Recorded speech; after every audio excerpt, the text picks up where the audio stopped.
Greetings, one and all, and welcome to Seven Kinds of Mischief. How is everybody doing out there tonight? Adega Outlaw is here, the doctor and author, Heiress of Chaos, Purple Valkyrie, Darth Haster, Robert Pearson, Wookiee Ascendancy, Mark the Infinitely Tired, Butterflies is here, Robert Pearson, Chef Zilla. I'm losing control. What the hell's going on? Oh, not again. Security checking weapons. Please stand by.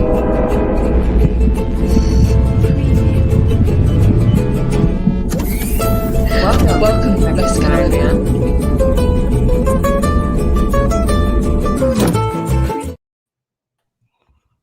Ha ha! Ha ha! Ha ha! Change the access codes on the console. Will you over the weekend and I not crack them? Ha ha! You could have just asked. You were asleep, bro. You're passed out. It's Friday night. Someone sent you some like drinking thingy, and you were like, I don't know, it smelled like grape soda around everywhere. That's true.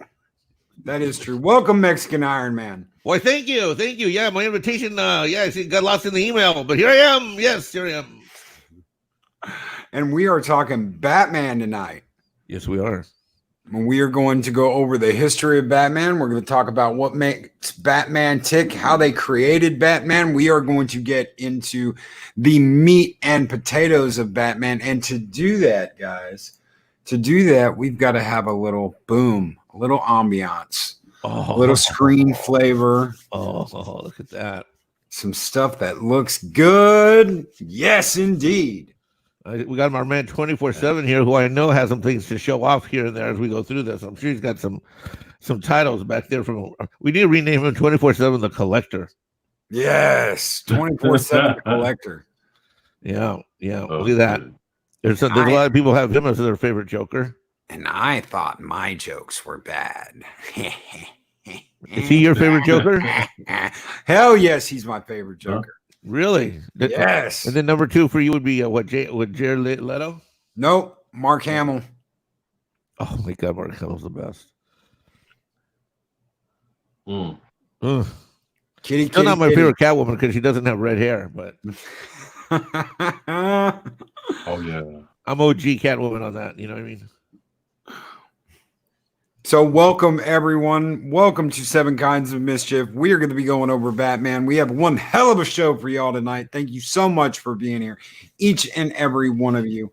We love it and appreciate it. Thank you guys so very much for being here. And we want it to be participatory. So I will, if you have questions in the chats, comments, and maybe we'll have time at the end and rotate some people in. I'm going to try to cover a lot of history real quickly. And so let's just jump right into it. What do you say? Let's do it. Well, when you think about the things that are Americana, with comic books, they always say what is it? One of the 5 great American inventions, right? Besides the banjo, mystery stories, jazz music, musical comedies, in New York. It's one of the 5 great things that are uniquely American. And in the late 30s, it was Bob Kane, who was barely a teenager, who put this together. And it was interesting because when you look at comic books when they were going in the 30s, you had, of course, as you guys aptly covered, Superman last week. But what a lot of people don't know is that when DC wanted a complement to Superman, because what they were having happen is that Shazam was incredibly popular back then. I know you know this 24/7. That Shazam was actually incredibly popular, and for many of the years in the 30s and 40s, Shazam actually outsold Superman in some years 2-1, right? And people don't realize that how popular Captain Marvel, aka Shazam, is. You can attest to that, right? 24. Yeah, very popular. Yeah, you're right. And so what happened then is DC was looking for, we need someone to team up with Superman or something like that. So Kane went to his head and he started thinking of someone and says, well, I can't go in that direction because you already got 2 superpowered guys in the 30s and 40s. Shazam and Superman. I mean, I think if everybody remembers this, the original Superman didn't fly. The flying came because he was competing with Shazam, and then they both had to fly. In fact, there were also some powers that Shazam picked up from Superman because they were kind of like going tit for tat. So DC says, okay, come up with something. We need somebody to accompany this Superman. And so he says, okay, well, I can't go that direction, so I'm going to go in the opposite direction. The guy's not going to have any superpowers at all. There's not going to be any mysticism. There's not going to be any planet crouton or what proton or krypton. Did I say crouton? I said crouton, didn't I? Krypton. There's not going to be any. There's not going to be any of that. We're going to make him a regular Joe and a regular guy. And so what he started doing is he started putting stuff that he wanted. Like, for example, one of the things that some people know, some people don't. It's kind of a funny thing, is that when he was a kid, he always wanted to live in a mansion in Italy. And that's why the Bruce Waynes, that's why the Wayne family has a mansion in the story, because he always wanted to live in a mansion in Italy. And so what he decided to do is he said, all right, Superman's like red, white, and blue, or red, yellow, super bright. Then we're going to go all black with this guy. And he was interested in all kinds of cool stuff. And one of the things that he was interested in is he looked up this book that had all kinds of Da Vinci drawings. And he saw in this Da Vinci drawing a glider illustration. So there's this guy holding onto a sled going off of a mountain, and he's got on his back some bolted on fake wings. And when you look at this Da Vinci drawing, the guy, when he gets up in the air, the idea is he's going to go off a mountain at high speed, off a cliff, and kind of shoot himself to fly like into space. Well, he decided to use that drawing as the original inspiration for the Batman, because when he looked at this Da Vinci drawing, the guy looked like a bat. And that's where he got called the Batman. And that's what he was called, the Batman. It wasn't Batman, it was the Batman. Yeah, Da Vinci originally designed his wings like a bat and eventually changed it to a hawk because a hawk can glide. Bat needs to flap its wings. That didn't quite work. Exactly. And then the last element that he added, which gave origin to the Batmobile, was that his favorite movie as a kid, he said he used to see it every time it came up, was that he wanted to. He said there's two more elements he's going to add. One of them was from Zorro. He loved the movie Zorro, and he loved the idea of like Zorro being on a horse and fighting crime and riding in a stagecoach towns and all that. So of course we're beyond horses, right? In 1939, right? 1938, 1940. So that's where the Batmobile was born. But the other thing that he brought in was that he was always very lonely as a kid, and he didn't know how to express that loneliness. And the way he chose to express that was by coming up with a whole mythos of the parents getting shot after his favorite movies. What is the one thing that would make him the most sad? Is that if he was leaving the Zorro movie, something would happen to his parents.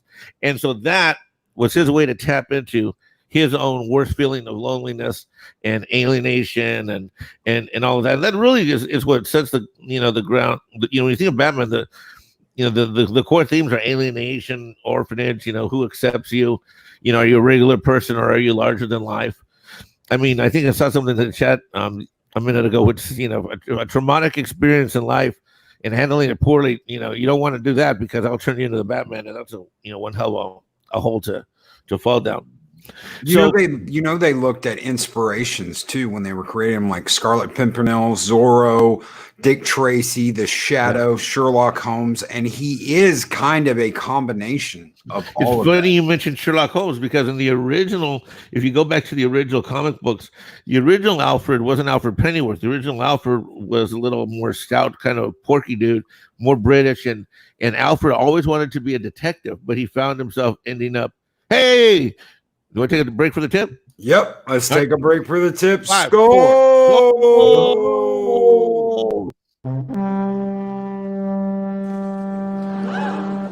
There it is. It's beautiful. Take your hat off, boy. That's a dollar bill.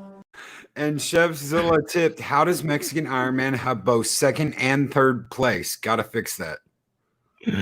What? How do I have second and third place? I don't know how to do that.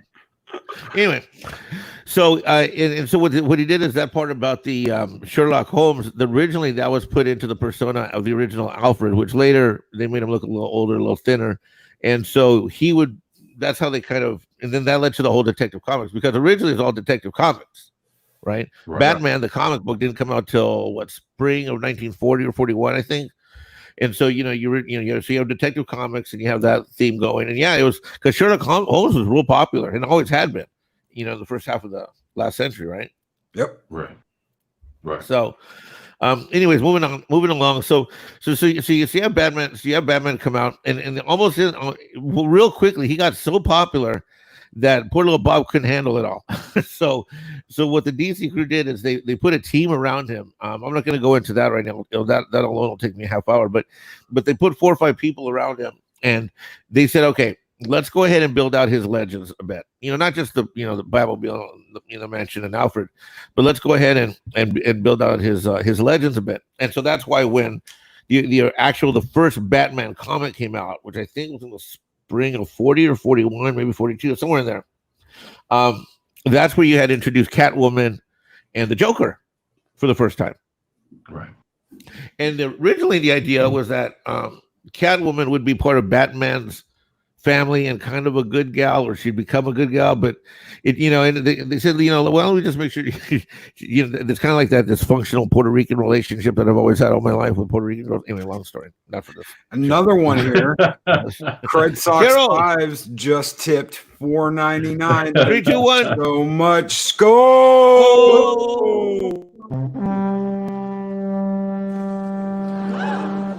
There it is. It's beautiful. Take your hat off, boy. That's a dollar bill.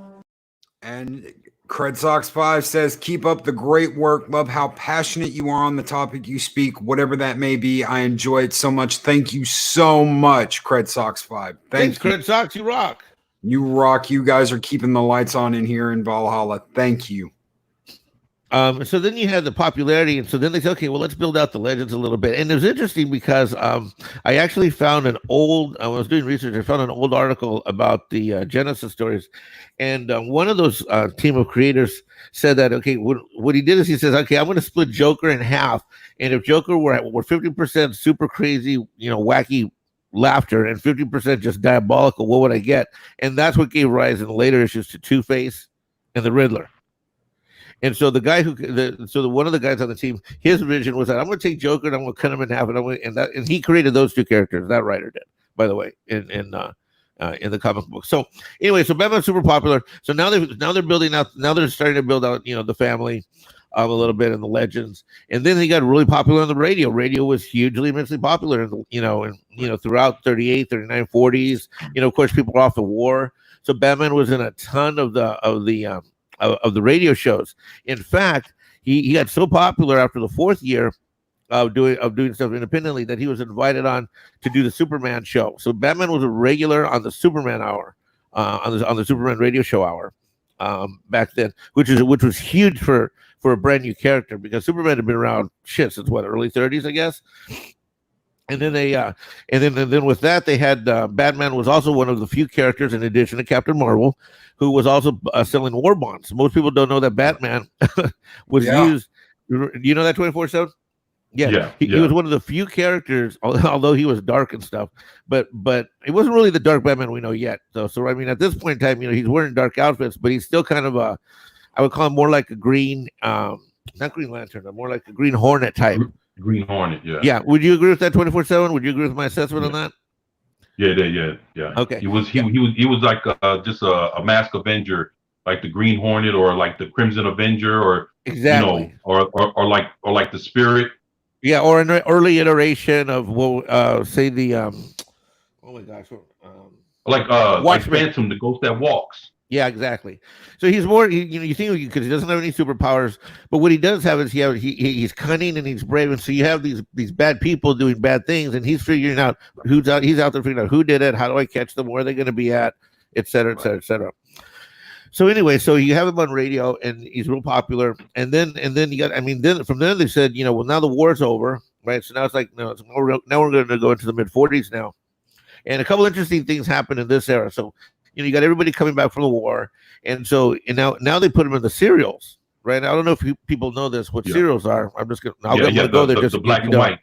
Yeah, so I'm just gonna go there real quick, just in case people don't know. When we go to the movies now, we sit down and we watch the local ads on the slideshow, and then they have maybe some commercials for Diet Coke and Pepsi, popcorn, and then we see the previews, and then we watch the movie. Well, that's not how it used to be.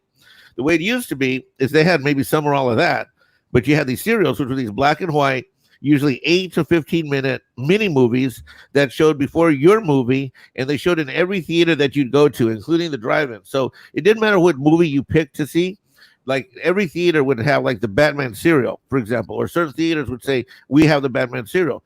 So basically what happened is you go 8 to 10, 12, 15 minutes, and then it would end with like a super like cliffhanger. And so you'd want to go to the movies the next Saturday and the next Saturday and the next Saturday. And so they would have these like 4 or 5 or 6 part serials where you had to go to the movies kind of 4 or 5 weeks in a row, see whatever movie you wanted to see. It didn't matter if you saw a 1 o'clock show or evening show or Saturday night. It's just you had to see it that weekend, and they didn't come out till Fridays. And so it was a way to keep people coming to the movies. Well, the Batman serials were some of the most popular serials. We don't have any film of them, I don't think, on this, but they looked a lot like the Superman show. You know, remember the Superman show? You know, the black and white, the old black and whites, yeah. Yeah. So they looked a lot like that. Anonymous just tipped $1. Skull.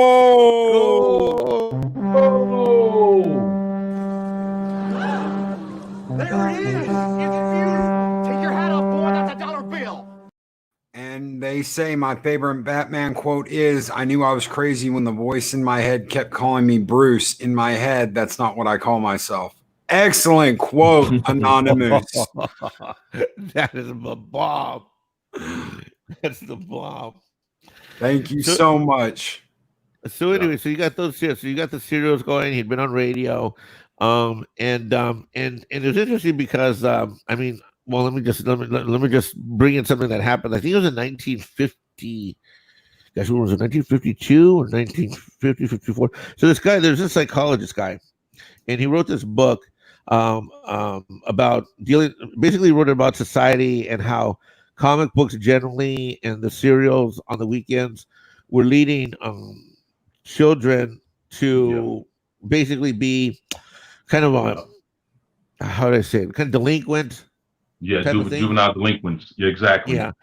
It was called, I think it was called The Attraction of Children or something like that. It was a book like something like that. So, I mean, obviously it was later debunked, you know. I mean, it goes along with like the people who like nowadays say that, you know, like video games are the root, you know, of every, you know, act of violence and all that. It's, you know, there's just so many things that go into it.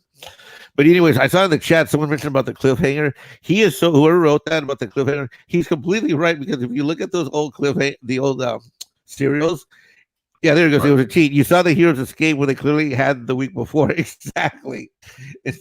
But you know what? It was, you know, the production value may not have been super high, but you know, they did that on everything. They did that on the Green Hornet all the time. You'd see the guy with the torch like going towards the Green Hornet to fry him, and he'd almost be there, and then it'd cut out. And, next week, and the next week he'd just be starting to walk it to him, and Kato would fly through the door, jump kick the guy, and he'd never get near the Green Hornet.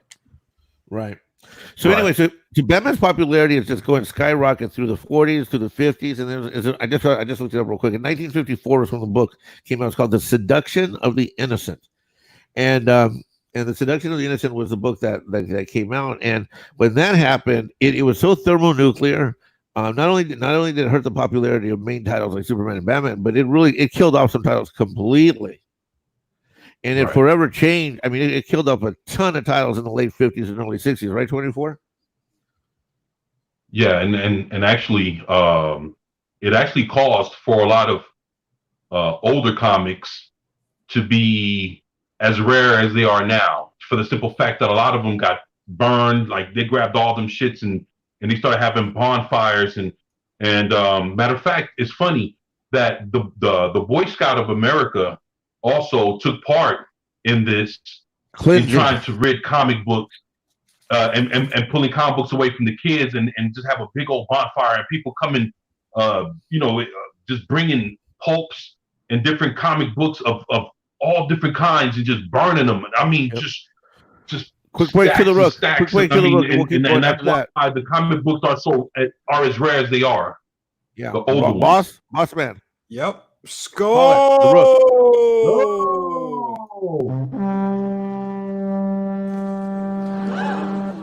There it is. If you take your hat off, boy, that's a dollar bill. And Rook doesn't say anything, but thank you so much. Thank you so very much, Rook. You guys keep the lights on. You guys keep the lights burning. Thank you.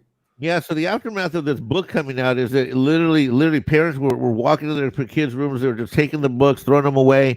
Kids were like having to go, they would go take them back out of their trash, you know, to try to sneak them out. Right. We used to have Saturday morning clubs at cinemas here in the UK when I was a kid, says Colin P. Smith, which included serials. We even had a dedicated children's film foundation. That's awesome. But yeah, 24 scary times, and they just got rid of so many titles. Rookie critic Right. Skull Well, you know, is like saying cheers, brother. Skull is like saying cheers and thank you. Go ahead. There you go. 24.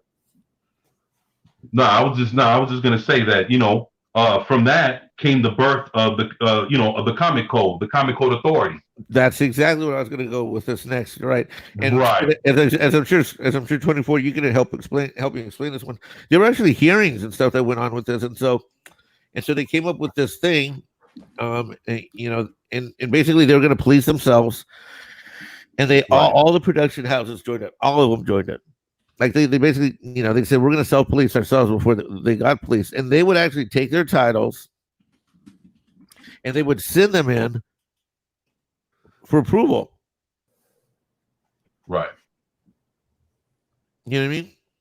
So, yeah, I think that one of the big reactions had is that we lost a lot of great talent. It became pretty not fun to be in the comics book industry, because you imagine you write something, this is back then, right? No digital. You write something, you get it colored, right. You send it in, you send it out for approval, and they come back with changes possibly about what they like or don't like. The crazy part is that like there was no law that that made anybody it wasn't required to use it. It was like basically it's kind of like what they're doing now. It's like a self-policing, like a self-cancellation type shit. It's like it's like sitting there and guarding yourself. It's what's happening now. They didn't want, the way it was with the Comics Code Authority is they wanted to make sure that nothing would offend anybody who'd pick up a comic book. It's just like now. Exactly. Just like now. Exactly. So, here's Adega's got a comment. Want to read it? Go. The Comic Code Authority was great for the Green Lantern. It brought us the lantern we know today. I know that was unusual, but it made the authors work to make a good new product for Lantern. I did not know that. I love the Green Lantern, but if I wasn't Mexican Ironman, I'd be Mexican Green. Brown Lantern. Brown Lantern. Brown Lantern. Brown Lantern. Yeah. Peter the other day told me you were a brownie. So Brown Lantern. Oh, that just sounds like it would taste nasty. Hey, baby, I'm Brown Lantern. Ugh. Who wants to kiss that? Anyway, all right, back from our commercial break in the commercial code. So here's what happened with Batman after that. So they decided to do is they went in a kind of a hokey direction. The response of Batman was, okay, let's make it more family oriented. And they added some random characters to be on his side. I mean, that's when we have Batwoman, I think, came up at that time. We have Batwoman, Batgirl. And we started getting into alien stuff too. Because you had the Apollo, you had the Apollo. Kennedy was announcing we're going to the moon by 1969 or 70. So you had the specials that they had would be like interplanetary Batman, where Batman now would like do shit up in space and his and all that stuff. Right. Robert Pearson says guacamole lantern, guac lantern. Wow, that just sounds criminal. Anyways, the other good thing but a couple good things came out of this period. The fact that they built his Jon Stewart. So you're racist. You can't have John. You can't be a Jon Stewart fan. Then they go with the Green Lantern. I'm not gonna get distracted. We keep going. Okay. So the other thing that happened is besides building up his family, that's when they also included in the whole Justice League of America thing. If you remember that 24/7, you know what I mean. That's when we had Justice Society from way before. But now we're coming up on the late 60s and 70s. That's where that's where Coming in the 60s, the Justice League came out. Right. So Batman, Batman was a reluctant member of that. See, what I always love, what I always think is funny is like in all the modern stuff, they always show Batman like in the movies and stuff, like him leading the charge. Batman never wanted to be in the damn ass Justice League of America. Not really. Not really. He never, he did. He went, but it was more like kicking and screaming. In any case, so now we've got Batman, and so here we are in the 60s. You know, we're trying to get over the fact that we just had the self-censoring. So now you look at the TV show. Well, you know, no. You know, the TV show? Right, Multicolored. 66. Yeah. So Batman 66 with Adam West and Burt Ward. exactly. So now you have the show come out, and it was popular, and then it died. I mean, it died fast and hard, by the way. You know, Yeah, but it was in color, dude. See, I remember hearing stories about people having to go over to their friend's house because it was in color. Right. It was immensely popular. You know, when you look at things, there's a lot of people that hated it because you just come out of like some really amazing Batman stories in the 50s and the late, you know, really heroic stuff. The 40s and 50s, right? But then you got to think about that. You know, Batman got created like in the early, you know, late 30s, early 40s. You know, it's 20 years later. Now he's in color. Wow. You know what I mean? Now he's in color. Wow. Yeah, that's true, Crimson Mist. So in any case, so now you have them. So now you have them in full Marvel Technicolor in the late 60s in a TV series that still airs to this day, if you can believe it. They're still making royalties to this day. That show still airs to this day, but not just on demand. But so that multicultural, you know, not multicultural, but the multicolor light stuff was neat. But at one point or another, it got to be too much, and people realized, wait a minute, you know, there's only so much of this whap zam pow, colorful, tongue in cheek, jokety joke Batman that I'm going to stomach, because that's not who he is. I mean at all. You know, that's just not who he is. And so now we're coming up on what's interesting, which is we get, you know, as we move along now, we basically have DC decide, you know what, screw this. You know, you had sexual revolutions happening. You know, it's the late 60s, early 70s. You got everybody coming back from Vietnam. Vietnam War is ending. You know, these are the day of Aquarius. You know, American society is loosening up. You know, not everybody's in the black FBI suit and whatnot. And so basically they had to find a way to survive their strategy of survival, which is now they got to come off of the whole like interplanetary fighting series and all that stuff and get more grounded. And that's what started to happen. What happened now? And guess which writers and editors came out now? This is when Dick Giordano came out, Julia Schwartz, Neil Adams.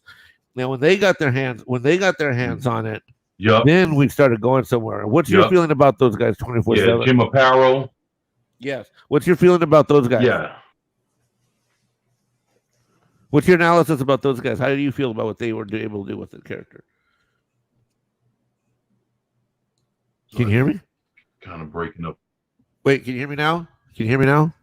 Hello? Yeah, I can hear you. Yeah. We can hear you now, man. Okay, I say, what's your feeling about what those guys brought to it?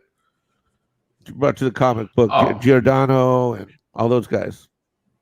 Hey, I tell you what, when you know what they did was they brought the Batman with having the light gray and the light blue suit. Yes. And that to me, having the yellow bat, with the signal and everything, it's like that to me, that's the most iconic Batman that I remember, because that's the Batman from all the 1966 cartoons. Now there's a bunch of series of cartoons that were made, and I have a few of them right here behind me. And they have like the New Adventures of Batman and Robin, which was actually voiced by Adam West and Burt Ward. And then you had Ted Knight from like Caddyshack and Too Close for Comfort doing the actual intros. Back at the Batcave, or back at the Hole of Justice. Yep. It's like so yeah, you got Ted Knight from Caddyshack. He was the judge. Funny, and it's good to hear him. Like I said, I got a lot of these cartoons, and it's amazing, to see that, because this is the thing, people go into a transition where it's like it's good to see that in comic books, and then you see it in the cartoons, and then then all of a sudden you get it in toy forms. So back in those days, we started getting the Mego toys. Yes. That had that same Batman with the light blue cowl and the light gray suit, and those are the things that that you actually saw. That was the Batman that we saw for maybe a good 20-25 years, It was that Batman with that color, Yeah. and One of the things that you that- highlight, which is really important, is that most people don't know that the black bat over the yellow, that didn't come out until the 60s. exactly, yeah, That was not around in the 30s and 40s. right. The way it is, that iconic, thing, and shooting it up into the sky, with the Yeah, putting the yellow ring around the bat. Yeah. That came in the 60s. Yeah. Since I'm sitting with two of the greatest Batman experts I know, I've got to ask. We've seen the Iron Man version of the Bat armor, right? The Bat armor, not the Bat suit, but the same armor that he wore in Dark Knight Returns, the book, not the movie, the book, and in Batman versus Superman. That metal combat suit that he has. from the comic books. From the comic books. I am pretty damn sure the first time we ever saw that was when Batman faced off against Predator. And that would have been, what, the 90s? That would have been 92. When was that out, though? Which one came first? Was it Kingdom Come or was it Batman versus Predator? It was a Kingdom Come suit, Yeah, Kingdom Come. and I got it right here in my hands. I got the whole series right here next to me. When is it? No, it's Kingdom. When did Kingdom Come? Open it up. What's the date on it? I'm like 99. I'm 95% sure it's Kingdom Come first, bro. Not Predator. Kingdom Come. Oh shit! This is Because Predator the movie came out in what, 87? Didn't it? right. Yeah, Predator. That was like 87, if I'm not mistaken. Predator. And the Predator comic book I thought came out in like 90. 93. 93. Not bad. I'm only off 1 year and I'm not Googling anything, buddy. How do you like that? Volume 1 was December 1991. Volume 2 was December 1993. And Volume 3 was 97. For Predator. Yep. Yeah, Right. and- But yeah, Kingdom Come. Kingdom Come is 1996. Oh, it's after. So Predator, the first see, that's what I was wondering. The combat suit, that combat suit he has that's But I thought metal. did the combat suit come out in the first Predator magazine, or was it in the second or the third one? I thought he brought it out like, I don't know. That was going to be a close one, but no, actually, no. You're right because if Kingdom Come was 96 or 99, 96, I thought 96. that's going to be close. But see, the thing is, if you're talking about Batman versus Superman, that's the Dark Knight suit. Right. Yeah, that's the Dark Knight suit. That's the Dark Knight suit. But I'm just saying, like, but in Kingdom Come, he also had a armor on also. Yep. So I was just letting you know, like, But I think Batman at an older age. I think one of the things you got to realize though, is but those were two completely different artists that put those together. Yeah, and I was just curious because I knew he wore that metal armor in Batman versus Predator, and that's the first time I ever saw him have metal armor on his suit like that. Right. Like a thick metal plate armored version of the bat suit. Right. And then there's another suit he had when he went to Apocalypse. He ended up getting this, putting on this suit that he ended up fighting Darkseid. Right. Yeah, there was, and this happened during the New 52. I like that too because it was So, way but more detailed than the Frank Miller one. The Frank. And Frank Miller did a good job, but one that you're talking about when he fought Darkseid was way. Okay, you guys are getting me off my timeline now. I'm going back to our timeline. In any case, so what you have happened then in the 70s is you had some good editors, some good writers. What they were able to do now in the 70s is with Dark Knight Returns. 1986. Mark the Infinitely Tired. 1986. He called it. He got it. Yep. He got it. All right, so tonight's adventures are going to stop right about the 80s. So let me just wrap up this up. So now you have in the 70s, you have the resurgence of the popularity of Batman. Detective Comics and the Batman titles are both immensely popular. Basically, if you're reading one, you're reading the other one. Action figures are happening in the Kraken, and then began the Migos. Huh?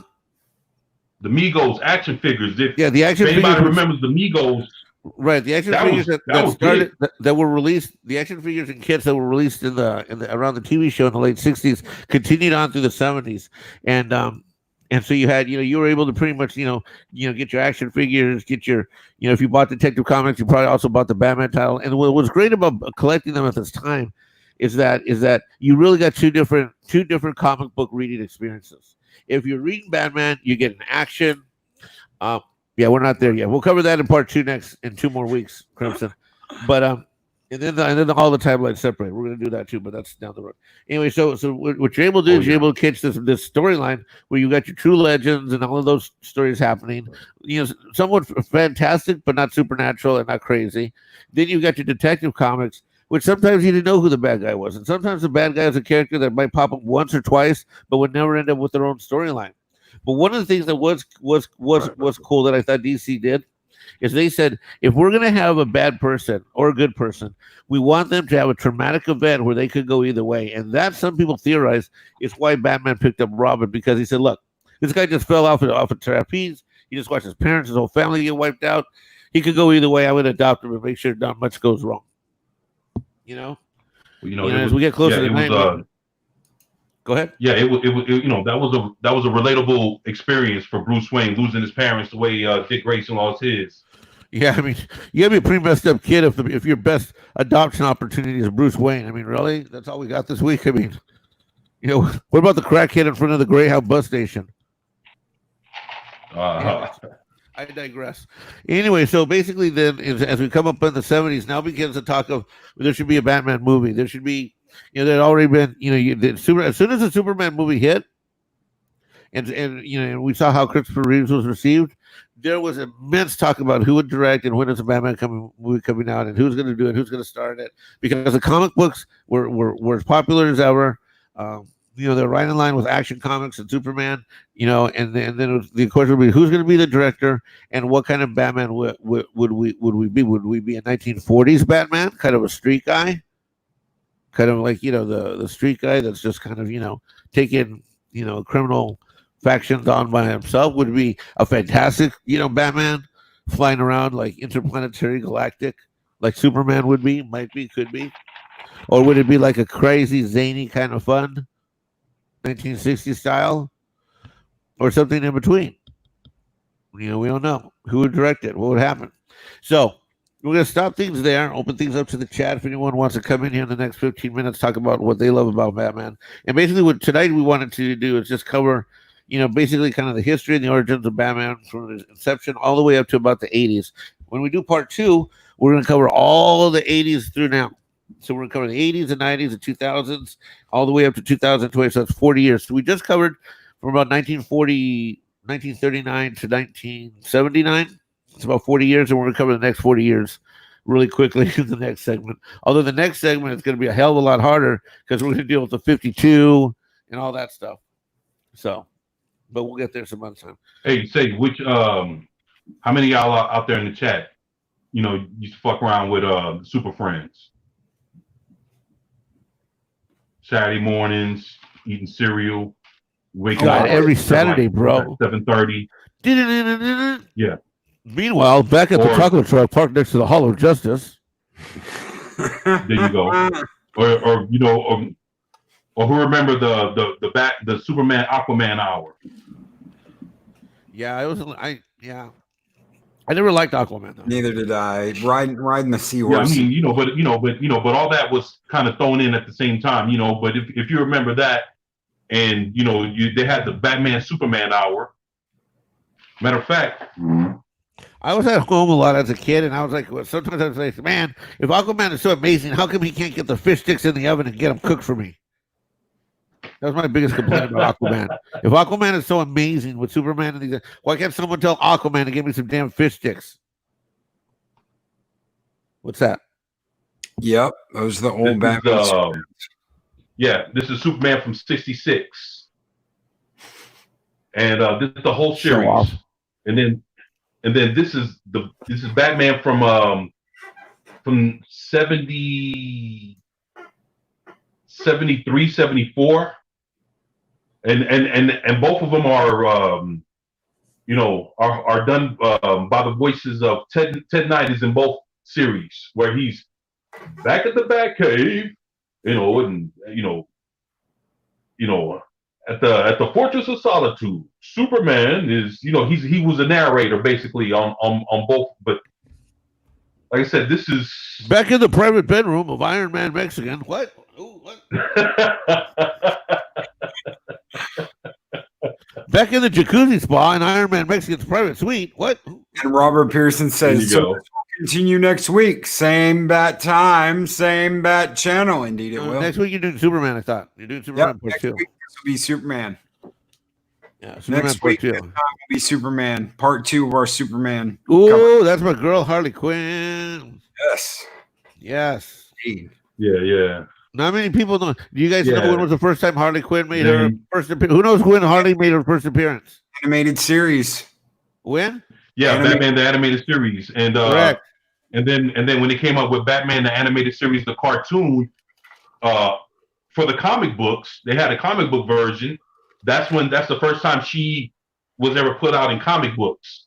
But she's one of the characters that came out on TV and was so famous that she was successful when comic book form, and there's very few characters that actually were successful. Like, I'll give you an example. Remember Spider-Man and his amazing friends? You had Firestar, the chick that had the fire. Well, she's in the comic books now in Marvel, but she first came out, she was created for TV only. And then she was so famous that they ended up releasing her in comic books afterwards. She was like that. So was Isis, that's going to be in the new Black Adam movie. She's another character that was made for TV, and then what was so famous that they ended up incorporating her in the comic books. So Harley Quinn, but one thing is that there were characters called Harley Quinn in DC Comics. There's a comic book called Harley Quinn, the Joker's daughter, which was a part of the Teen Titans, the original Teen Titans from the 60s. Right. And so, so there was characters called Harley Quinn in DC Comics, but the version that we know and love, she was created in the cartoons. So there you go. Yep. Anyone? So Stone Loki, you want to rotate anyone else in, or? I've got the link out there, guys. If you want to pop in, you've got a question for the three of us, any of us. The link is in the chat. You're more than welcome to hop on here and hang out with us for a little bit. There you go. Come on, if you have What any is kind your of comments, favorite Batman memory, or what's your, anything if you want to stuff the anything. panel? Yeah, I remember one of my favorite Batman memories is owning the Mego toys. Those things were awesome. I had the Batmobile when I was a little kid. Had the Wayne Foundation, had the Batcave, had the helicopter, the Batcopter, the Batboat. Dude, those things were awesome. There's so much memories. And then I remember there was also a set that they had magnetic hands. They had magnets on their hands so you could stick them to the refrigerator. Oh man, they were cool. And then you were able to buy like the utility belt, and there was all kind of stuff. Oh, so cool, like the Batarang and the back cuffs, And I know for a lot of y'all had the underoos, Batman underoos back then. Robert Pearson asked, underoos. Loki, what is you and your guest's favorite bat suit? Mine's the Keaton 89. Mine is the Batman Returns, the black and the gray suit, the one they modeled, kind of like the one for Ben Affleck. I love that suit when he came back. That was a bitchin' ass suit. Wait, I'm the Dark Knight Rises one. The Bale suit. I like Dark the Bale Knight suit. Rises. You talking for the movies? Bale suit. The Bale suit. Christian Bale, the one that like had the moving gyros and all that under the armor. Yeah. Right. What about you, 24/7?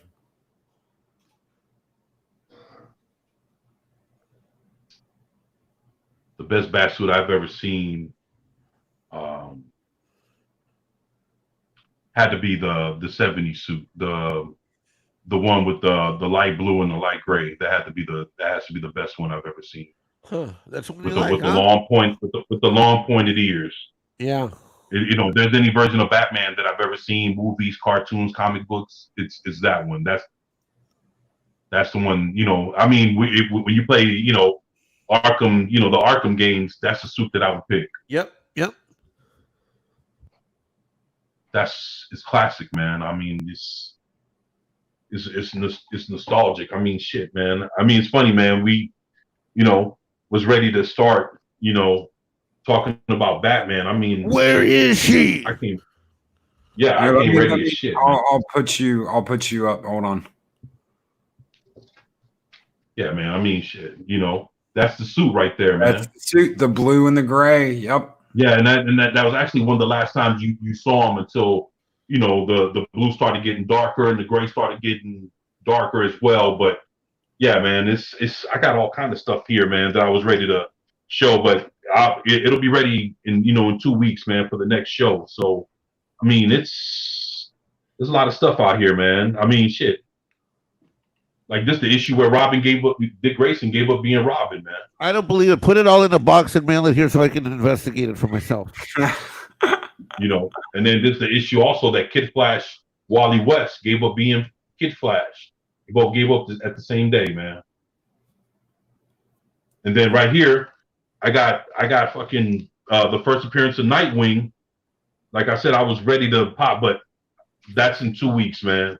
So, you know, we got Robin coming. We're gonna cover the next 40 pretty hard. Yeah. In 2 weeks, we got Robin. You know, we can't forget, you know, Batgirl. You know, all the different iterations, Azrael, like they were saying, Batwing. We can't, you know, all the different Robins, the Red Hood. I mean, there's all kind of stuff to cover. So, you know, someone was telling me the other day that Kate Kane was originally a love interest for Bruce Wayne. And I was like, no, that ain't no way because it's his cousin. No, she wasn't his cousin until New 52.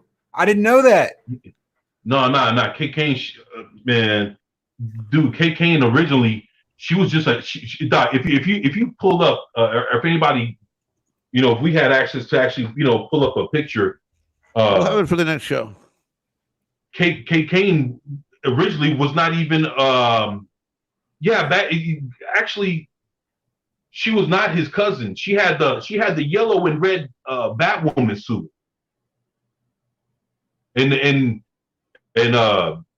she was actually they were trying to put her to make a love interest, but we were talking about before she got redone for the New 52. Yeah, she didn't become his cousin or a lesbian until the New 52, right? Yes, I'm gonna hit the 52 pretty hard when I got a nice little write up about it. So who's coming to the show? I will. If anybody out there would like to come on, I will throw the invite out there again. And James Andrew Morrison says that confused me. If Kate Kane is Bruce's uncle or Bruce is Kate Kane's uncle, how come her father, Bruce's uncle, didn't take him in? Yes. Yeah, they don't think about that. They absolutely don't think about that. Anybody who wants to come on here, the link is in the chat. You are more than welcome to pop on here, ask questions, hang out with the group, the wonderful group we have here right now. Oh, look at old Bane. Man, Bane. That's what I look like after a night of sour cream and guacamole partying. Has anyone seen the tacos? Where are the tacos? And Mark Hamill played that Joker. He played the Joker in Arkham Asylum, Arkham City, and Arkham all Knight. the games. All the games. Yep. All the games. Okay, although she's not a redhead, if I woke up to that, I would honestly be late for work, guys. Michelle Pfeiffer. Meow. Kitty.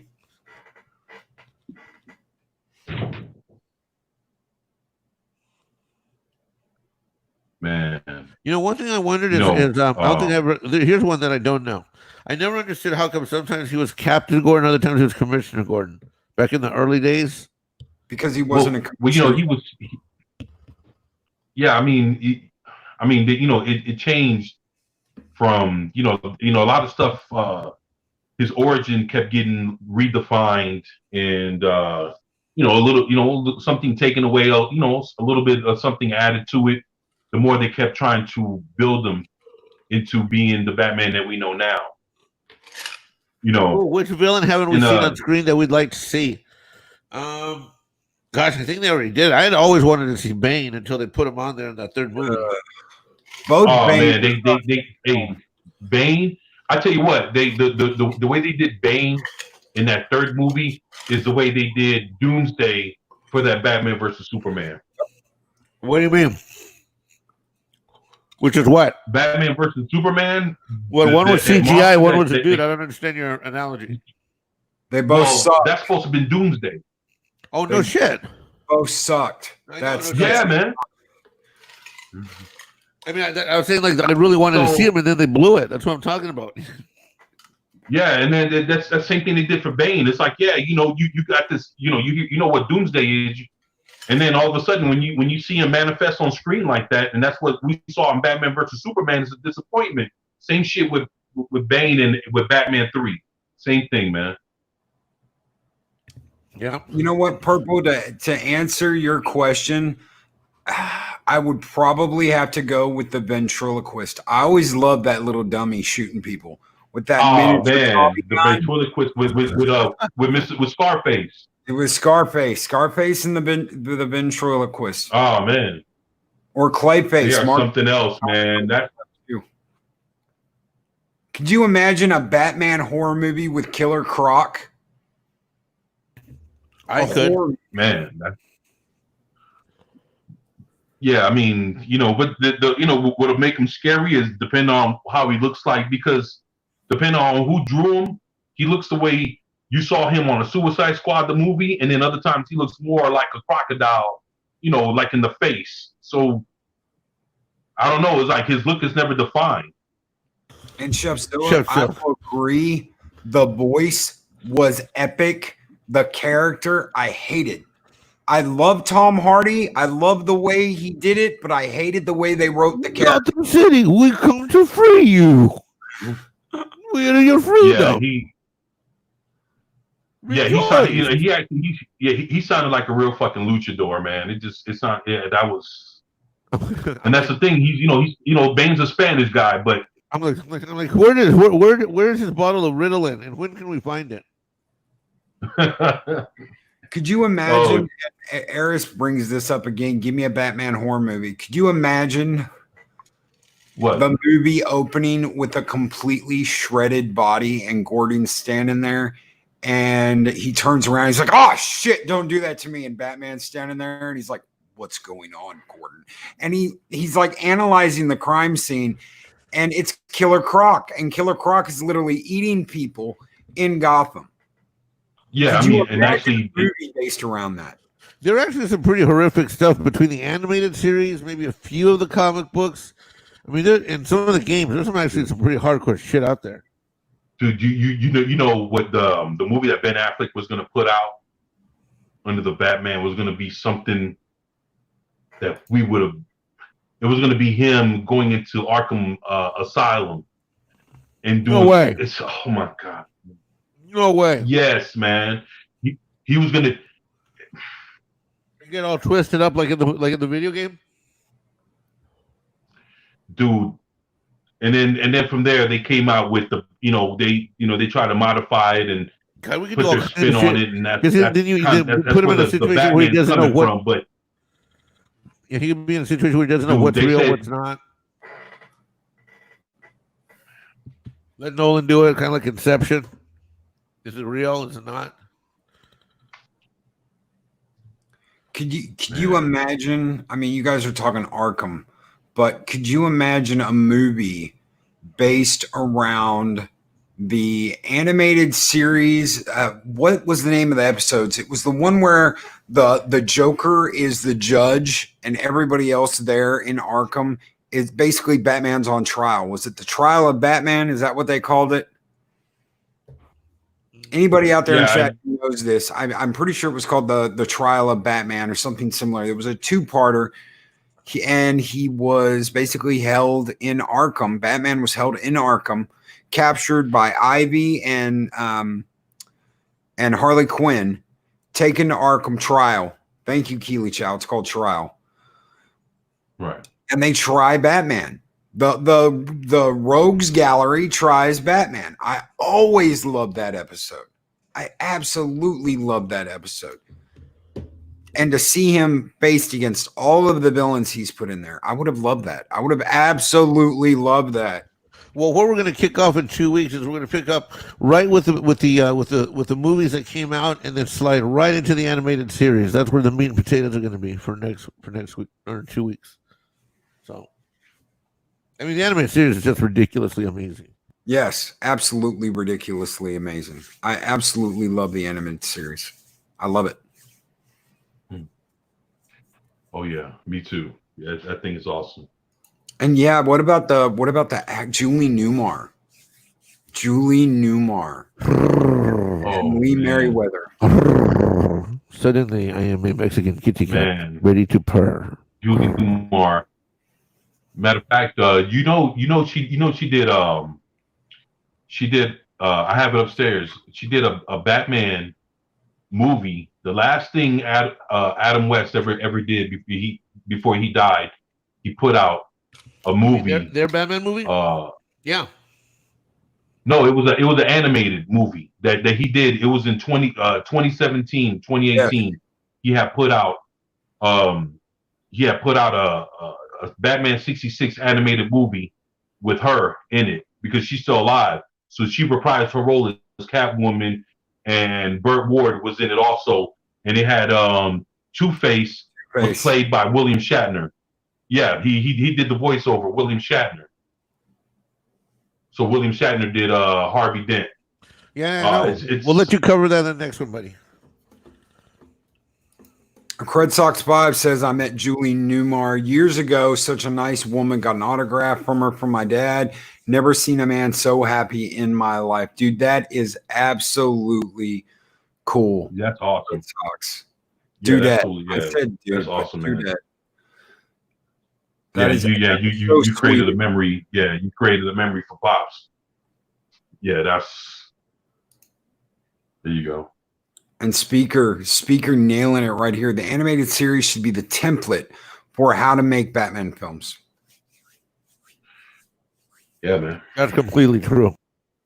Oh yeah, nothing. In my opinion, nothing gets close. Nothing stands a chance without the animated series. You put anything up against the animated series is going to knock the hell out of it.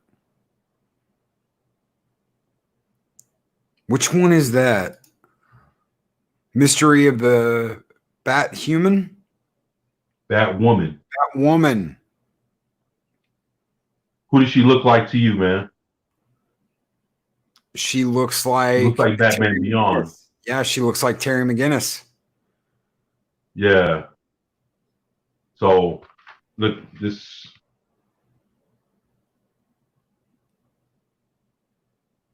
Very Terry McGinnis like, yes. Yeah, and this is a separate movie. I've never seen this in the series, but that's why I got it, because it's a all new feature length thriller.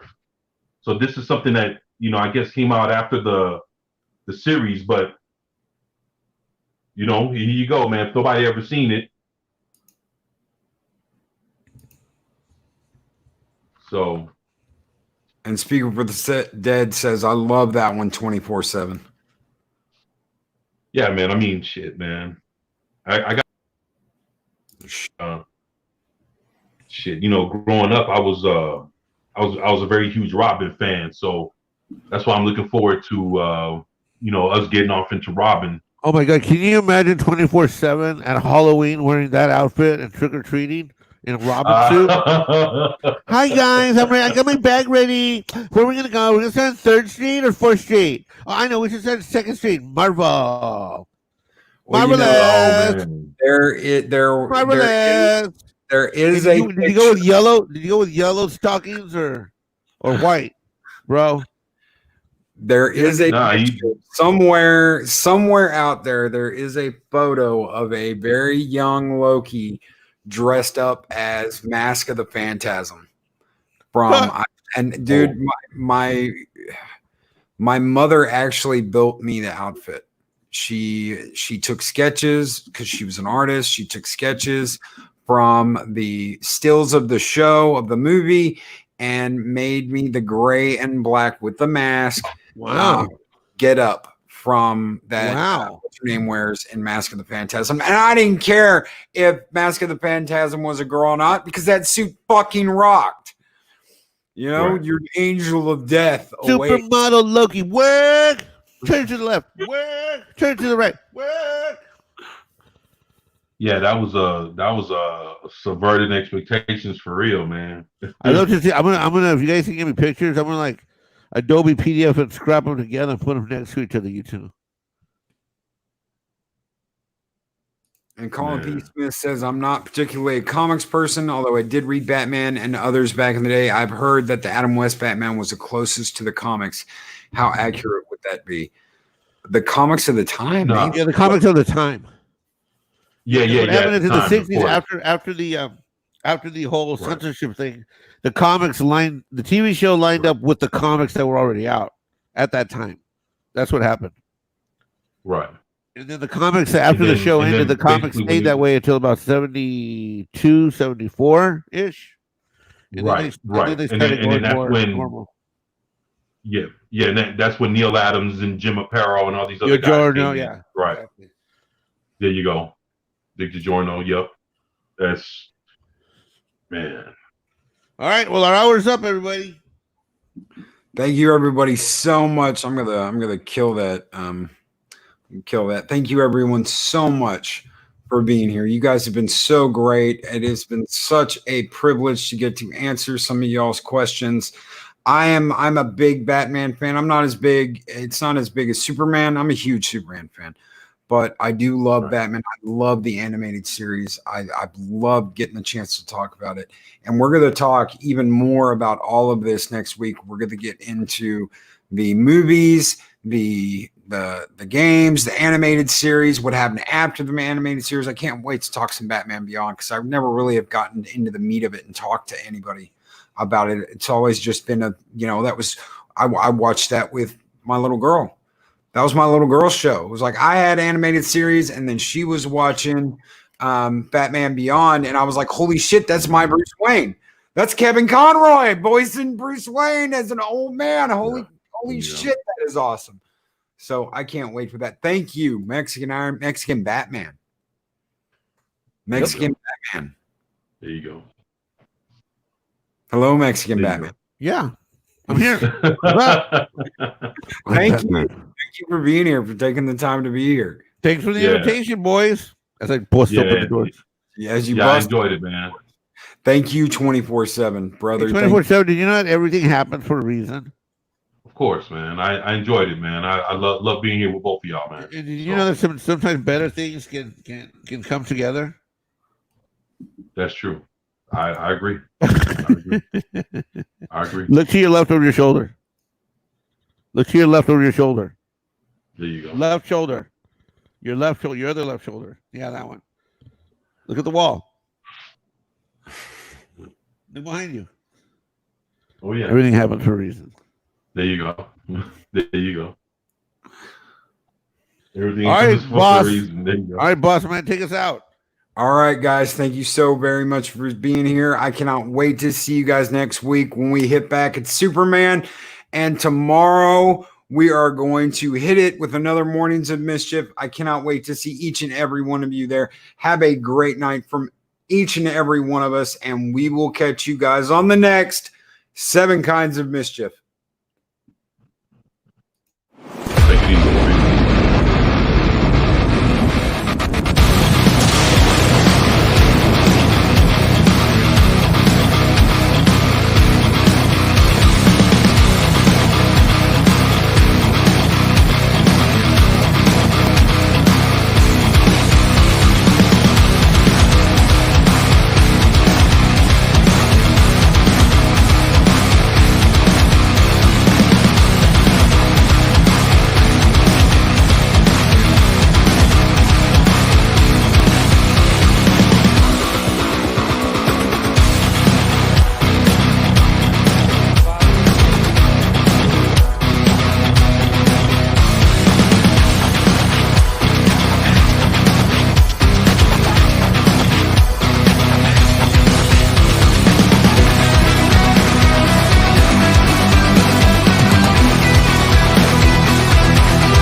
These videos are tremendous. Like, comment, and subscribe, and hammer that notification bell.